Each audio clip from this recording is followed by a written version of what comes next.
and you start to get your W, Yeah, you just use your W-2s. you don't get that till like end of January or something. You can project it. You can look at your year-to-date, your pay stubs, find out what your year-to-date is just to get a projection of your income. If you're a business owner, that's when it's just annoying, you know, because then you gotta have your bookkeeper work early. And these are the things you have to do if you're asking for $50,000, $40,000 in scholarship money, right? If your kid's a junior, it's 13 months. And actually, because of the changes that are going on, your financial aid forms are not due in January or June and October for juniors. And like I said, it's not the last 4 to 5 months to start planning out how you're going to get a scholarship. And, you know, that's the biggest thing you want to understand. It's not the second semester of your kid's senior year you start thinking about how you're going to get a scholarship. It's 12 to 36 months prior to getting them in. That's when you're going to set yourself up to get the most money. I'm going to skip over this. This is just the pyramid of what these schools want in order to accept you. You can't get any money if your kid can't get accepted, right? So you have to make sure that they can get accepted. That's going to be in the second and the third section of this book. It's going to go over what your kid needs to be doing in order to make sure that they can get in. First section of the book is going to be what you need to do in order to get the money. Okay. So, but do you want to sit down with them and get a list of colleges going? Because you need a benchmark to start hitting, and you need to have at least one school so you can start playing with these numbers. Okay, let's make a long story short. Colleges are like businesses. It is, how do I put this simply? The simplest way for me to put this is that the colleges have realized that if they gave you payments, they could have more students, but no one's ever explaining to you how much you're gonna have to pay back. So if they're not paying cash, they're borrowing the money to send parents or to send their kids to college, and there really is nobody telling you, do you realize that if you take this, what you're gonna have to pay back? In fact, to do the prop paperwork, the college gets 75% of those origination fees. And it's not as bad as it was before, where they were literally getting commissions and kickbacks for making you go to particular lenders, but it is still a very huge source of tuition revenue that they get. So one of the biggest questions I get is, why don't I just go to the college in order to figure out all this stuff? And you can go to the college, but you need to know this stuff prior, because first of all, what you pay one college is going to be what you pay somebody else. I had somebody from the last workshop I did at the La Cañada Library, and he had one twin at Connecticut, another twin at GW, and you know, the Connecticut financial aid office, he said, are you expecting me to refinance my house in order to pay for college? And she just said, hey, whatever you need to do, it's really pretty much none of our business. And that's kind of the scary thing about it, is that there really isn't anybody other than me that is telling you how this whole thing really goes down and taking you through all the options that you have. Okay? So that's really the bottom line. These admissions officers are some of the best public speakers, marketers, advertisers that I know.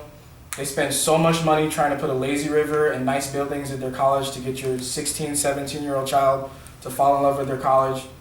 And it is almost like the kid is, at 17 years old, has gotten approved for a $300,000 loan, and they don't know if all they need is a townhouse, or if they should go get the mansion. And that's what's happening with these kids. And really, because the parents they care so much about their kids, and they know education is important, is they're really just going along for the ride, and it is costing everybody. So, you guys remember when gas was $1? It's not that much anymore. It's been fluctuating, but why is it not $1 anymore? It's the concept of inflation. It measures how expensive things get as time goes along. Well, if let's call this all goods: gas, bread, stamps, right? Gum. This is college. It's going up with 7 to 8%. People ask me if there's going to be a bubble. I don't know. What I do know is probably going to take a lot longer than the housing bubble, because the housing bubble was based off of the assumption that no one would be willing to lose their house. But we found out the hard way that people did, right? But this is something you cannot bankrupt out of. So it's going to be like taxes where you have to pay it. Student loans, okay?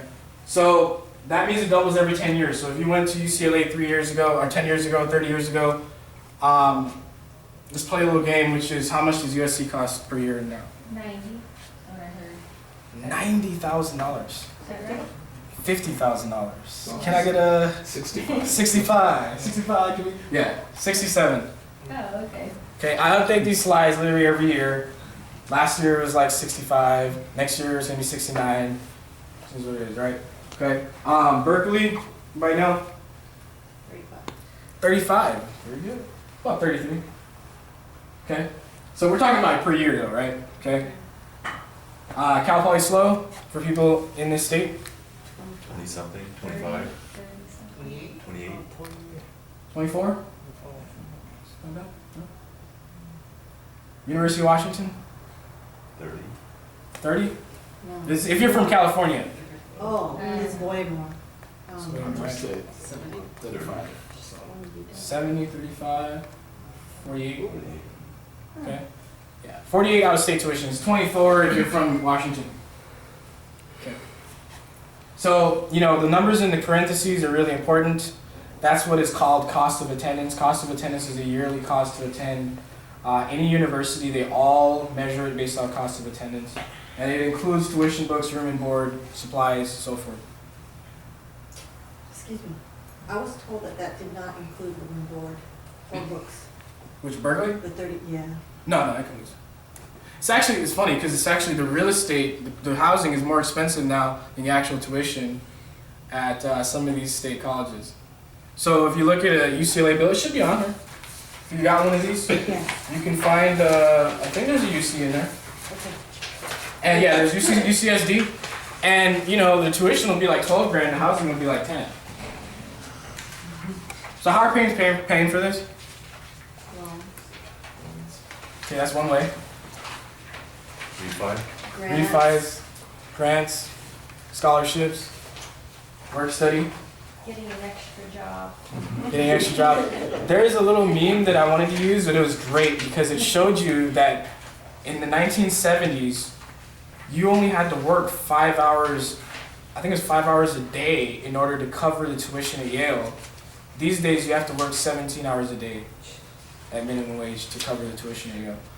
You know, so the idea that your kid's gonna, I hustled through school and, you know, went to class, went to work on my lunch break and things like that. I'm sorry, went to class on my lunch break, but it affects your GPA, all kinds of things. But you know, they have to do all these things, you know, work, study, so forth. So the first place people go is 529s, UTMAs, college savings accounts, right? So in your financial planner told you if you put away $50 a month or whatever, you would have all the money you needed to pay for college. And because of the rapid increase, I mean, these accounts haven't been going up by 7-8%. But the costs have been relentlessly, I think that's the word, going up. So what does everybody have in 529s now as a nation? Anybody want to guess? What's the average person has? 19K, 20. 19,500. And we've already looked at all these things, so that's not even enough to pay for a year at a state college, and that's on the low end. Right? So this is the problem because if you do it, let's do it, figure it out one day at a time. And I totally understand because if you're not working with the right information, all you can do is one day at a time, 1 year at a time, 1 semester at a time. But if you do it like that, I'm just going to figure out how we're going to do this 1 year, you're going to end up borrowing money the second, third, and fourth year. Or the kid's going to go home. So here we got a family, you know, American family. They got 17 grand in their 529. They got some money in their retirement. They got some money set aside for an emergency in case one of their real estate properties or whatever the case goes empty, whatever it's for. And they want to send their kid to University of Washington. It is out-of-state tuition for them. Many of them are just liquidating those accounts, and they're still ended up $100,000 short. Hopefully, they're not using their retirement money. But I see a lot of people that do, right? And it is, yeah, it's a trap. So, if you don't have a high college savings account, some people have like 100,000, 200,000 saved for college. But their kid's still looking at a $300,000 college, right?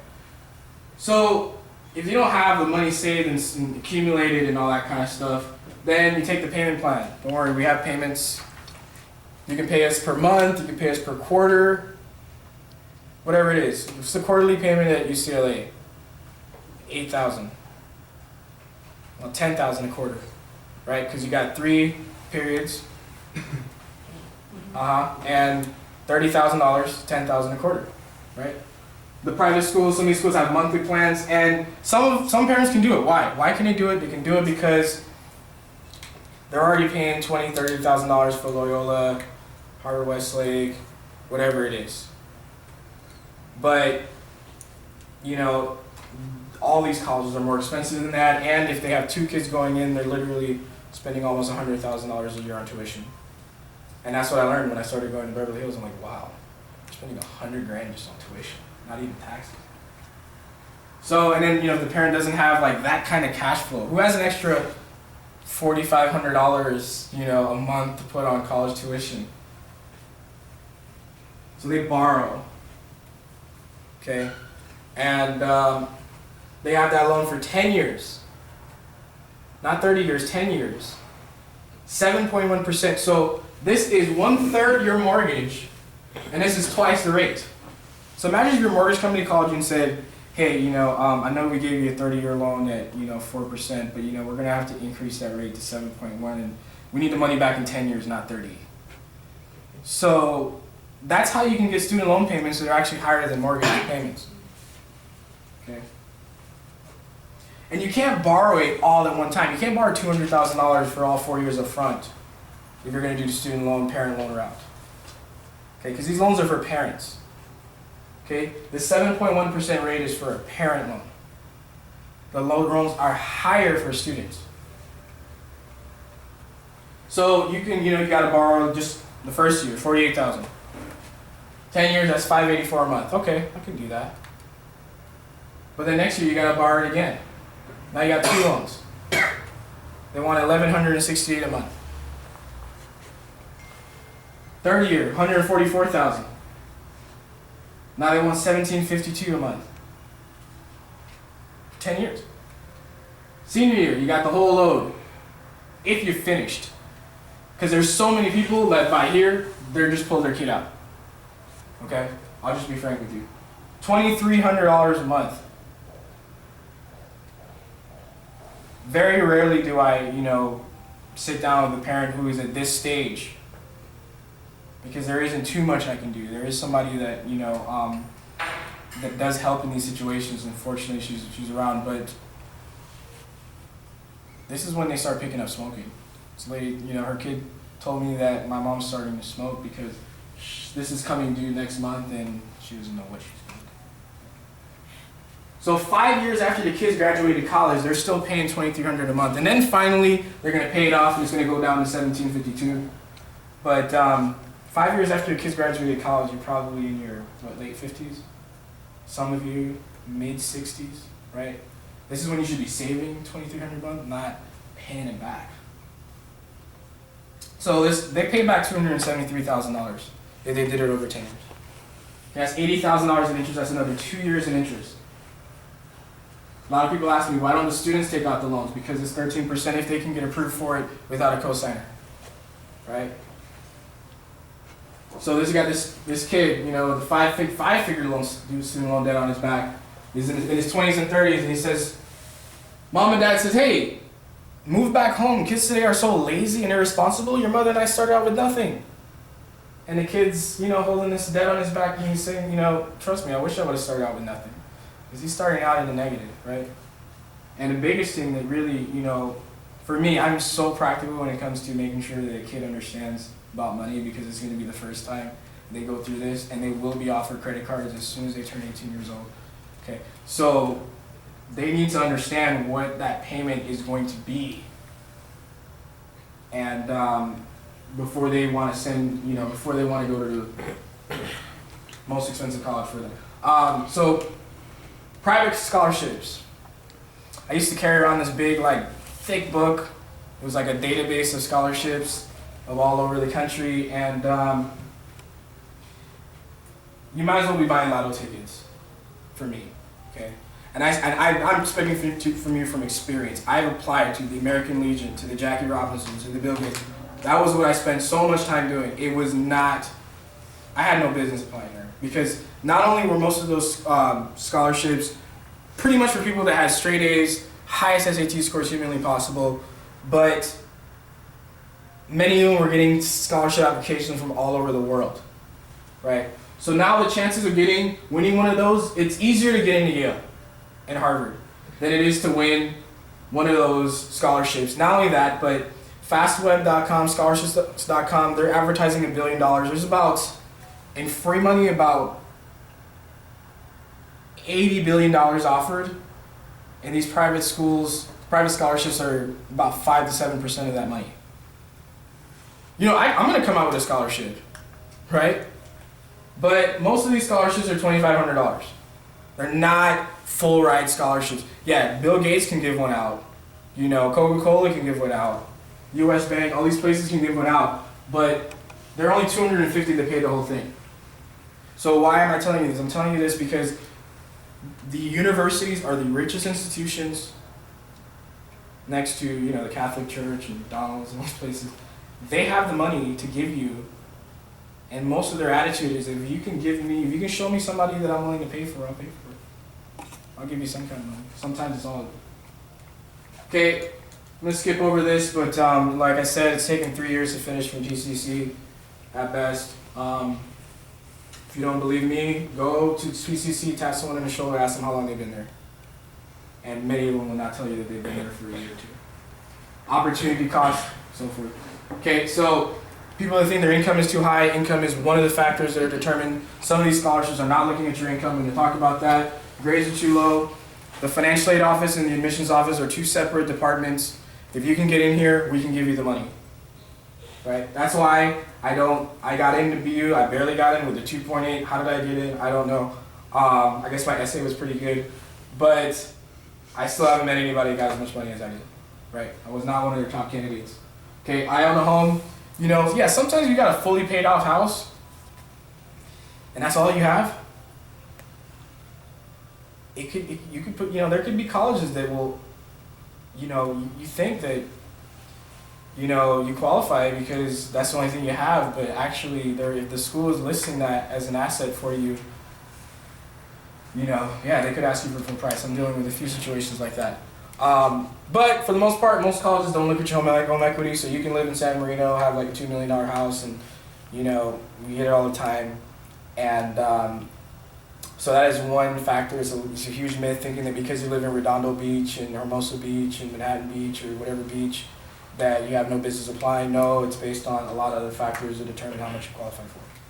Okay. Aid for special groups, those days are over. I thought that was going to be my ticket, and it wasn't. It was my financial need and how my EFC and all that stuff worked out. You get money just by filling out a FAFSA. No, you get money by targeting schools that are going to give you money.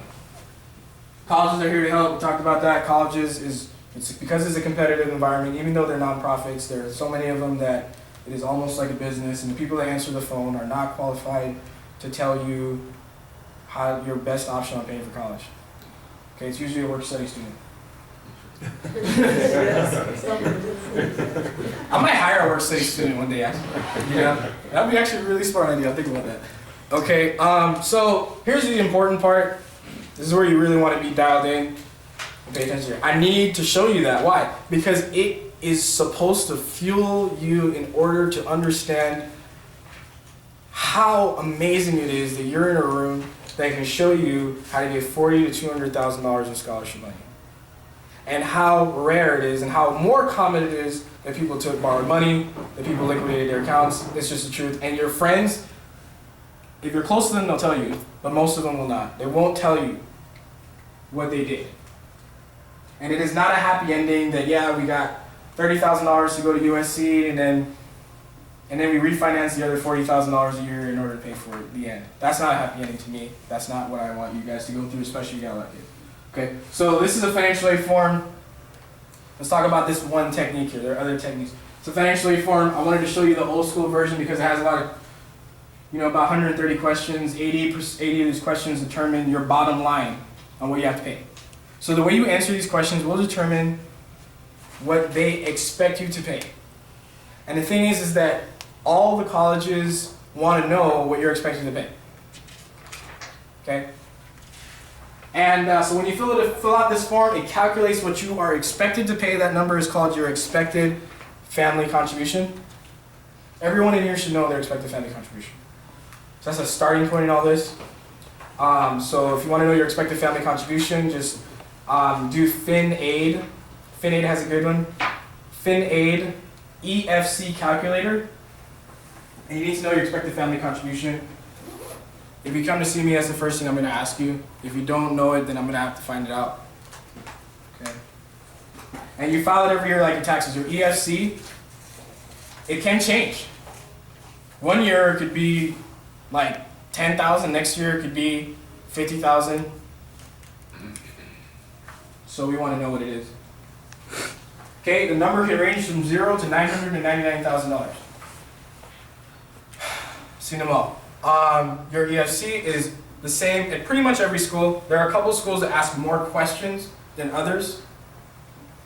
But for the most part, what you're expected to pay, I call it your tattoo. So once you fill it out, you got a number. Boom, 20,000 a year, 15,000 a year. And that's your tattoo. And when you go say, hey, how much